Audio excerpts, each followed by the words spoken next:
kita berangkat dari perasaan sedih yang sama gitu ya. Seperti namanya ya oke, harusnya kita juga bisa bersama-sama. 2 minggu sebelum papa gak ada, gak tahu kenapa dia bilang ya udah, kalau kamu mau jadi musisi please be it gitu, tapi amanah ya gak jalanin tugasnya gitu. Alright, keren. Bodohnya aku kukira kau cinta. Wow.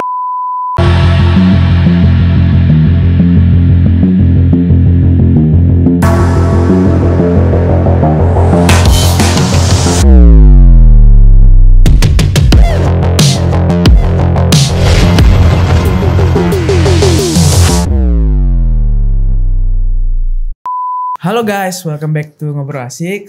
Hari ini ada tamu yang istimewa banget nih. Karena siapa yang gak tahu ya, vokalis dari band Okai. Oke. Okai apa oke? Oke Kak, selamat datang. Terima kasih udah mau mampir ke sini. Thank you for inviting. Iya, aku mau nanya nih Kak, gimana sih tanggapan kakaknya soal viral lagu-lagu Okai ya? Tanggapannya at the moment sih belum ada yang gimana banget. Seneng sih udah pasti gitu. Coba everything is happening so fast gitu. Dan itu kan terjadi ketika kita menjalani tour sebenarnya. Aku baru kelar tour hari ini banget. Kemarin gitu. Kita baru pulang, kita semua berangkat jalur darat. Terus tiba-tiba kayak apa nih pada mention gitu ya. In the other hand seneng of course gitu. Karena usaha kita semua, karena kan aku alhamdulillah gak sendiri kan. Ada band-band lain dan juga ada musisi-musisi lain yang terlibat. Ada Abda, ada Elnanda Utomo, ada Rockin Abby gitu. Ada Oke juga gitu. Terus gak tahu kenapa Oke ini alhamdulillah tiba-tiba gitu. Terus semua orang kayak ngirim ini FYP apa gitu. Kayak gitu. Berarti kakaknya ini full time musician? Yes. Sempat ambil kuliah juga apa gitu? Dulu sempat kuliah gitu. Sebenarnya pengen sih ngelanjut, cuma waktu itu ada disaster kayak last year my dad passed away gitu. Terus kayak mendadak semua keadaan switch gitu. I have to actually do something to seek more for money gitu. Alright. Ini band Okai ini udah berapa lama Kak? Kita baru rilis itu bulan Januari single pertama. 6 bulan jadi ya. 6 bulan. Ini, iya. Oh jadi beda ya sama yang lagunya Okin yang dulu berbeda. Itu beda sama Ochan kan yang foto postingannya. Itu. Iya, beda. Itu beda ya? Beda. Oh ya Kak, tapi kalau boleh tahu nih lagunya yang peneman malam sepi. Yes. Itu ceritanya tentang apa sih? Itu sebenarnya kalau dulu versi lebih dramanya dari kisah pribadi aku. Oke. Ini kakak yang nyiptain berarti? Enggak, aku diproduserin sama ada Kalale, Ilman, Nino. Kebetulan mereka yang membantu, cuma kebetulan waktu itu pas kita lagi kumpul di studio, apa nih buat lagu berikutnya, curhat dong gitu. Terus peneman malam sepi. Banyak yang bilang katanya relate sama kehidupan ya. Iya, karena memang benar-benar aku tuh yakin sebenarnya dengan lagu peneman malam sepi atau kita nyingkatnya sih PMS, itu tuh banyak banget yang sebenarnya merasa terwakilkan dengan lagu itu. Cuma belum banyak yang mau ngangkat cerita itu gitu. Tapi kenapa judul lagunya itu? Karena itu judul yang relate sih menurut aku. Yang relate gitu, karena peneman malam sepi itu kan gak harus yang nemenin malam-malam gitu. Ada yang tiap hari sleep call gitu kan, terus kayak ya pokoknya kita chat-chatan tiap hari gitu, video call malam-malam gitu, sampai besoknya pokoknya tiap hari bareng. Kalau based on my story gitu, we spend kayak 100 days together gitu, without relationship gitu. Dan gua pun juga maksudnya menjalankan itu semua dengan ikhlas gitu ya. Dan ketika I was sure he was in love with me too, ternyata gua nggak lebih dari peneman malam sepi gitu. Soalnya itu kiasan sih. Gitu. Kalau boleh tahu dari vokalisnya nih, bagian mana yang paling menyentuh dalam lirik lagu tersebut? Itu sih at the end ya. Ku tak lebih dari koleksi peneman malam sepi, bodohnya aku. Oke, ini kakak kalau aku lihat nyanyi benar-benar mendalami banget. Apakah ini kisah nyata ya benar? Iya. Kisah nyata? Iya. Atau kisah nyatanya ini Okin?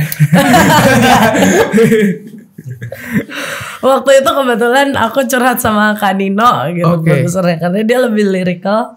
Ya, terus kayak oh iya cerita ini aja yang diangkat begitu. Berarti lagu kalian yang Peneman Malam Sunyi ini juga ada rasa ya? Kalau tahu mungkin cerita dibuatnya lagu itu tuh gimana? Cerita dibuat lagunya curhat sih, itu doang. Dari awalnya curhat? Iya. Habis itu kayak gitu, terus Kanino nyanyi. Terus Kaniko Okin juga suka sama lagunya. Ya udah, jadi tercipta lagu tersebut. Iya, makanya kalau ada di We Are Okay kan ada kontennya yang waktu itu aku nangis. Sama Okinnya juga ikut kan berarti tetap apa? Iya dong. Juga dong. Dia kan main bass. Iya. Soalnya kalau aku lihat bener-bener apa kayak pas banget ya, kayak juga posisinya sama gitu kayak Okin gitu. Kalau ceritanya 11-12 gitu sama dia. Iya dong. Tapi kenapa sih lagu-lagu yang kalian bikin tuh ambigu gitu? Iya, ini sebenarnya banyak pertanyaan sih. Dari sepanjang tour kemarin juga banyak yang nanyain. Itu karena sebenarnya kalau dari setiap lagunya kalau kalian semua dengerin lebih deep lagi, itu kan semuanya setiap lagu Lupa Nama Ingat Rasa, Peneman Malam Sepi, dua-duanya itu kan menceritakan tentang rasa gitu. Iya. Seperti yang single pertama tuh yang terutama banyak banget yang nanyain kan kenapa Lupa Nama Ingat Rasa banget sih gitu. Itu sebenarnya yang kita omongin tuh rasanya, cuma kebetulan aku sama Kak Niko dulu kita ngamen reguler. Ya, kita reguler. Iya, maksudnya reguler di kafe-kafe gitu, dan itu berlangsung 2 tahun karena selama pandemi kan. Terus Kak Okin ngajak bikin band, yuk ayo gitu. Terus diajak lagi, kayak gimana kalau kita lebih serius lagi gitu. Ayo banget. Tapi sebenarnya kalau Lupa Nama Ingat Rasa itu don't forget your roots aja sih. Lebih ke situ karena kita berangkat dari dunia per live music kan gitu, yang di Jakarta Selatan udah maksudnya rahasia umum gitu kan ya, ada tempat-tempat kayak dan maksudnya nggak harus yang ambigu gimana banget, karena kadang kita tuh ketemu sama orang di bar gitu kan, kalau udah one sip two sip gitu, kadang sendirian gitu di bar, ada yang nemenin gitu kan. Tapi semenjak lagu ini meledak, tadi kakak bilang banyak yang curhat juga ya, mungkin boleh di-share. Kenapa? Banyak yang curhat setelah lagu ini meledak gitu. Alhamdulillah gitu. Curhatnya gimana? Antara ke kakak atau ke Okin nih? Lebih ke mengutarakan perasaan mereka aja sih. Banyak cerita yang kayak, kukira lagu ternyata kisahku, kayak gitu-gitu kan. Itu sebenarnya bercandaan internal gitu, yang at the end it goes everywhere gitu. Ya aku seneng sih gitu. Mendengar gitu, oh ternyata kan banyak gitu. Apalagi pas kemarin kita habis ngelakuin Suara Kaulatur itu, banyak juga yang kayak sendirian gitu. Terus komen di Instagram gitu, ayo temenin gue dong gitu ya. Terus ternyata mereka yang kayak iya gitu. Pas tanya kan ada nggak yang sendirian kesini lagi nggak baik-baik aja gitu. Terus kesini pura-pura happy gitu sama teman-teman. Ternyata banyak ya gitu. Oh ya udah gitu. Kita berangkat dari patah hati yang sama, kita berangkat dari perasaan sedih yang sama gitu ya. Seperti namanya ya harusnya kita juga bisa bersama-sama juga gitu. Balik lagi nih kak, kakaknya sama Okin bisa jadi itu awal mulanya gimana? Iya, tadi ngamen itu. Dari maksudnya gimana bisa jadi satu suara gitu, chemistry-nya tuh gimana terbangunnya? Oke. So it was started actually me and him already being friends. Aku udah temenan sama dia dari sekitar tahun 2015 ya gitu. Terus pernah sempat seprojekan juga, cuma gak yang serius-serius banget gimana-gimana.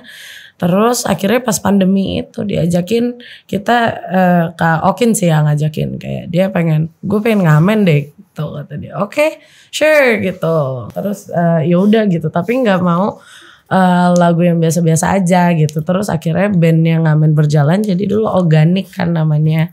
Okin Gangga Niki. Tapi si Gangga itu kan jadi solo sekarang dan alhamdulillah udah sukses juga gitu. Terus tinggal sisa berdua nih. Terakhir Kak Okin bilang kayak ayo kita serius dikit yuk gitu.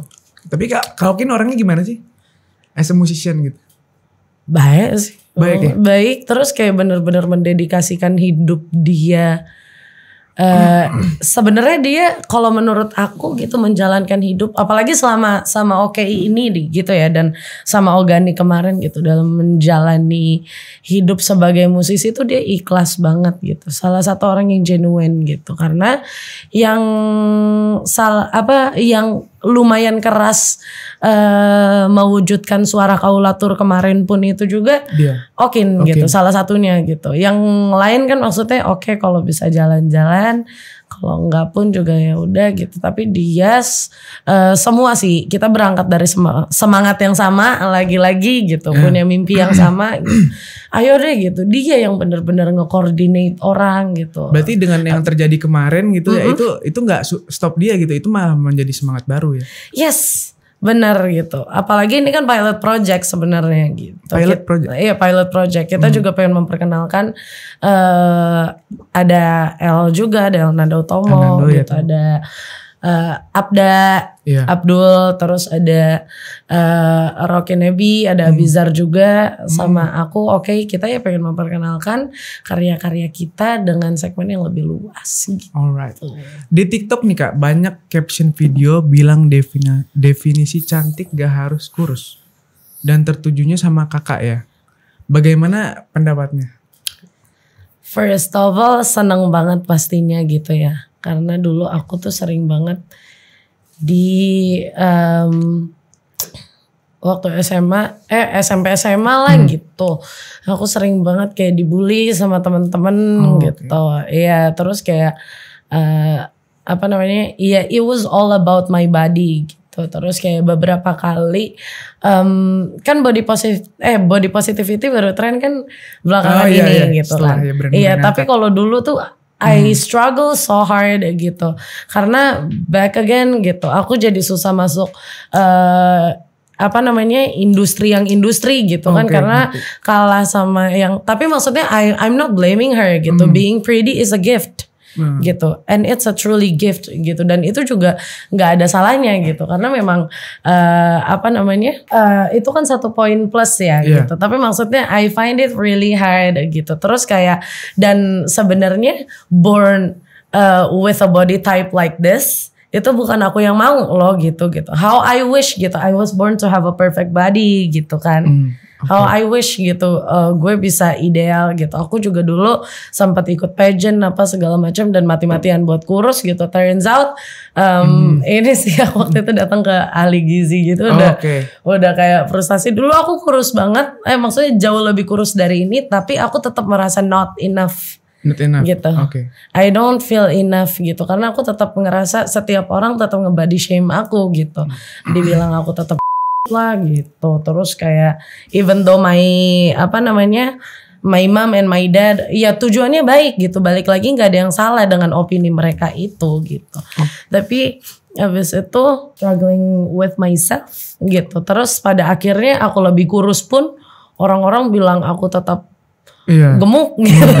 Akhirnya aku kayak udah awalnya yang kayak sedih gitu. Terus aku suka sama baju nih gitu. Aku pengen banget pakai baju itu. Aku sempat merasakan juga soalnya. Iya kan? Kayak pengen banget make. Tapi ngelihat badan kok gimana gitu. Pada akhirnya udah deh, maksudnya kita hidup cuma sekali gitu. Screw everything gitu. Terus kayak mulai aku menerima gitu dengan aku mulai menerima aku dengan segala kekurangan yang ada gitu, karena emang manusia nggak ada yang perfect gitu. Tau kan bagi orang ada, aku sering banget kayak denger komen yang kayak kok pede banget sih gitu. Sebenarnya long way before FYP gitu. Cuma pas lagi ini it goes stronger gitu kan. Iya, ada plus minus kan semuanya. Mungkin Azriel yang lebih dulu aku lebih merasakan gitu. Iya, benar. Karena kamu senior dalam dunia. Iya. Karena aku pernah merasakan dulu ya, dan akhirnya Aku gila-gilaan diet untuk mendapatkannya. Itulah. Oke.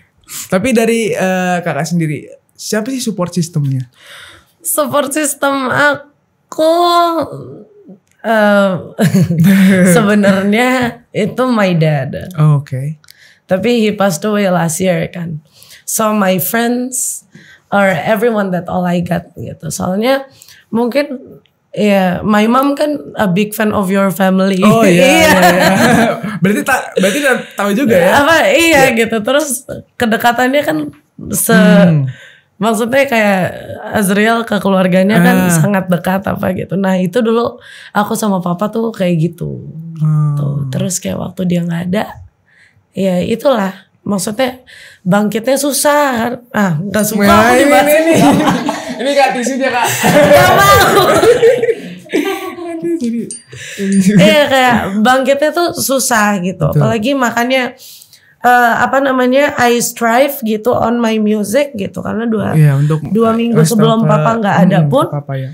Akhirnya tadinya kan papa yang kayak kuliah gitu. 2 minggu sebelum papa gak ada, gak tahu kenapa dibilang ya udah, kalau kamu mau jadi musisi, please be it gitu. Tapi amanah ya ngejalanin tugasnya gitu. Alright, keren. Ini terakhir kak, daripada nanti makin sedih lagi ya. Iya jangan dong. Kan kita mau. Ini kakaknya habis ulang tahun ya? Iya. Kapan sih ulang tahun? Kemarin tanggal 2 Juni. Ya? Nah ini terakhir, harapan seorang Kai untuk kedepannya mau jadi seperti apa? Aku sih nggak muluk-muluk ya. Aku pengen hidup aku berkah buat banyak orang gitu. Maksudnya at least gitu, not by nggak berkah kan nggak harus dari financial or anything gitu. Betul. Kadang kita komedian gitu ngelucu gitu kan, orang yang datang gitu bawa berkah buat banyak orang, itu sih aku pengen kayak gitu. Terus bagaimanapun posisinya, ya semoga aku dijauhin dari hal-hal yang nggak baik lah, either perasaan sombong gitu atau apa ya. Ya pokoknya aku cuma pengen jadi orang baik aja sih, yang hidupnya berkah buat banyak orang. Iya, bisa banyak belajar dari Kak Okin juga sih. Ya. Kenapa? Bisa banyak belajar dari musisi-musisi lain juga. Iya dong, Okin itu kayak maksudnya at the end gitu, beberapa bulan belakangan ini gitu ya, malah jadi kayak figur ayah buat saya. Karena dia juga udah jadi bawa bapak. Ini kakaknya mau nyanyi juga katanya buat nyenengin yang nonton ngobrol asik. Silahkan. Sialnya ku salah baca bertanda, ternyata peluk mesramu hanya bercanda. Kau hanya inginkan aku temani sepi harimu, bodohnya aku kukira kau cinta. Wow. Mantap. Thank you. Oke Kak, terima kasih udah datang, dan pemirsa ngobrol asik, terima kasih udah nonton, bye bye.